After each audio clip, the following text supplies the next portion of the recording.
Saudara-saudara, saya dan segenap jajaran saya mendukung upaya hukum dan sanksi yang tegas bagi oknum di Kementerian BUMN maupun perusahaan BUMN yang terduga dan terbukti terlibat gerakan radikalisme dan terorisme tanpa terkecuali. Berita gembira, akhirnya Immanuel Ebenezer alias Noel yang membela Munarman di persidangan kasus terorisme dipecat dari jabatan komisaris di anak perusahaan BUMN. Kabar itu dikabarkan sendiri oleh Noel karena dia bela Munarman yang saat ini didakwa dan dituntut kasus terorisme. Joman pun diplesetkan jadi Jongos Munarman. Kalau berita ini benar, alhamdulillah.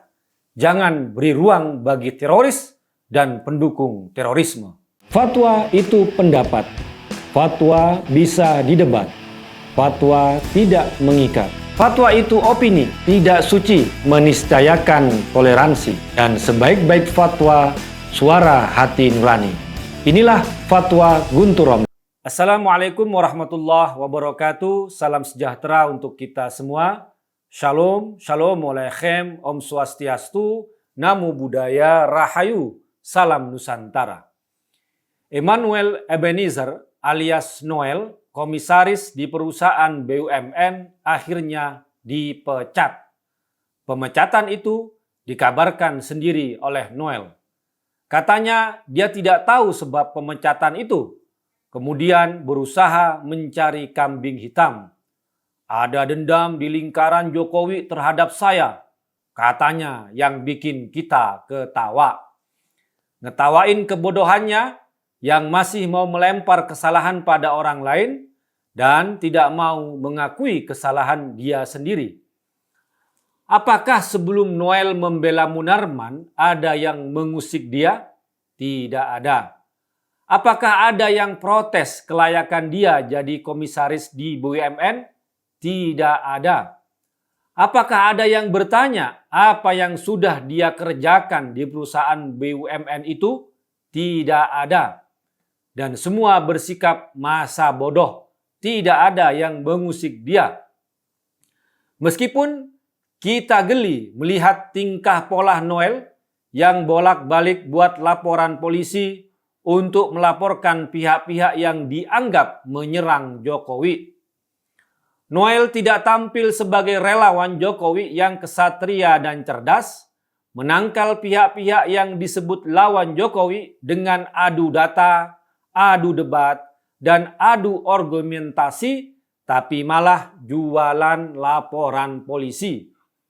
Gaya Noel ini sebenarnya ikut memperburuk citra Jokowi dengan tuduhan balik dari lawan-lawannya yang dikatakan menggunakan institusi negara seperti kepolisian untuk membungkam kritik. Tidak semua pendukung Jokowi setuju dengan sikap dan gaya Noel yang bisa dilihat sebagai gaya marketing politik atas nama relawan yang tujuannya hanya untuk kepentingannya sendiri. Benar juga, saat survei Ganjar Pranowo tinggi, dia pun bikin GP mania. Langkah Noel sudah melebihi politisi parpol manapun. Sudah melihat 2024 tanpa capek dan berdarah-darah misalnya membangun parpol dari urusan administrasi dan verifikasi. Cukup organ yang diatasnamakan relawan yang orang-orangnya tentu saja itu-itu juga dan kawan-kawan dia juga. Dari yang disebut Batman, Basuki Cahayapurnama mania di Pilkada DKI 2016, kemudian Joman, Jokowi mania di 2019, dan untuk 2024 sudah ada GP mania, Ganjar Pranowo mania. Tapi setelah dia membela Munarman di pengadilan kasus terorisme, Joman pun ada yang memplesetkan jadi Jongos Munarman. Karena pembelaan pada orang yang tidak hanya tersangka terlibat kasus terorisme, tapi sudah didakwa dan dituntut kasus terorisme sama sekali tidak bisa dikaitkan dengan nama Jokowi. Jokowi memiliki sikap yang tegas terhadap kasus-kasus terorisme dan radikalisme. Jokowi tidak memberikan izin pemulangan ex-WNI yang bergabung ISIS untuk kembali ke Indonesia. Sebagai sikap yang tegas dan hukuman bagi yang bergabung dengan ISIS yang waktu itu sudah mengklaim sebagai negara tersendiri dan hukuman bagi yang terlibat terorisme. Jokowi juga punya sikap yang tegas terhadap tempat kembang biak terorisme, yakni radikalisme. Jokowi dengan tegas menerbitkan Perpu Ormas untuk menggulung kelompok-kelompok radikal yang anti Pancasila yang kemudian jadi Undang-Undang Ormas yang disahkan. Membubarkan HTI dan FPI yang ingin mendirikan negara khilafah di Indonesia yang bertentangan dengan dasar Pancasila dan NKRI. Jadi adalah hal yang memalukan bagi Jokowi kalau si Noel masih membawa-bawa nama Jokowi untuk membela Munarman yang duduk di kursi pesakitan kasus terorisme. Sebagai pendukung Jokowi, kita pun tidak rela kalau nama Jokowi masih diseret dan dijual oleh Noel untuk membela yang terlibat kasus terorisme. Karena itu, kita tidak rela kalau Joman masih dianggap Jokowi mania. Dan sudah benar kalau ada yang memplesetkan Joman jadi Jongos Munarman karena pembelaan Noel pada Munarman. Dan kalau ada di Jokowi mania yang tidak setuju pada sikap Noel, harusnya sudah waktunya menyingkirkan Noel dari Joman agar Joman tetap pada khitahnya. Semoga Joman Jokowi mania ada ketua baru yang anti pada terorisme. Dan biarkan Joman yang diplesetkan jadi Jongos Munarman tetap dipimpin oleh si Noel. Dan juga saya menunggu agar Pak Ganjar Pranowo menolak namanya dipakai oleh Noel dalam GP Mania sebagai sikap tegas Ganjar Pranowo terhadap terorisme. Tidak ada tempat bagi radikalisme dan terorisme di BUMN sudah ditegaskan oleh Menteri BUMN Erick Thohir sebelumnya. Pada September tahun 2021, Densus 88 menangkap terduga teroris berinisial S yang merupakan karyawan PT Kimia Farma termasuk BUMN. Setelah kejadian itu, Kimia Farma langsung memecat karyawan tersebut.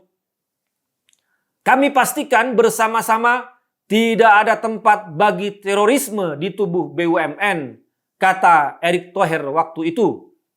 Erick Thohir juga memaparkan sebagai langkah preventif ke depan, pihaknya juga telah bekerja sama dengan Badan Nasional Penanggulangan Terorisme BNPT, Nahdlatul Ulama NU, dan Muhammadiyah untuk memberikan pemahaman terkait nilai-nilai luhur Pancasila yang menjadi dasar negara Indonesia. Sudah jelas sekali Noel yang bermain api. Dia membela Munarman yang diadili kasus terorisme. Padahal Noel tidak sedang dalam keadaan mendesak untuk memberikan kesaksian. Dia bukan saksi mata yang melihat kejadian itu secara langsung. Dia juga bukan ahli yang punya kepakaran dalam kasus terorisme. Noel secara sadar membela Munarman yang dia sebut sebagai kawan saya. Karena itu, kalau sekarang Noel terbakar dengan kasus pemecatannya dari komisaris di BUMN, di mana Menteri BUMN-nya sangat tegas terhadap kasus radikalisme dan terorisme, maka terbakarnya Noel itu karena api yang dia sulut sendiri. Kini kita menunggu vonis terhadap Munarman yang dituntut 8 tahun oleh jaksa. Jangan pernah memberikan tempat bagi radikalisme dan terorisme di Indonesia. Wassalamualaikum warahmatullahi wabarakatuh. Fatwa itu pendapat. Fatwa bisa didebat. Fatwa tidak mengikat. Fatwa itu opini, tidak suci, meniscayakan toleransi, dan sebaik-baik fatwa suara hati nurani. Inilah fatwa Guntur Romli.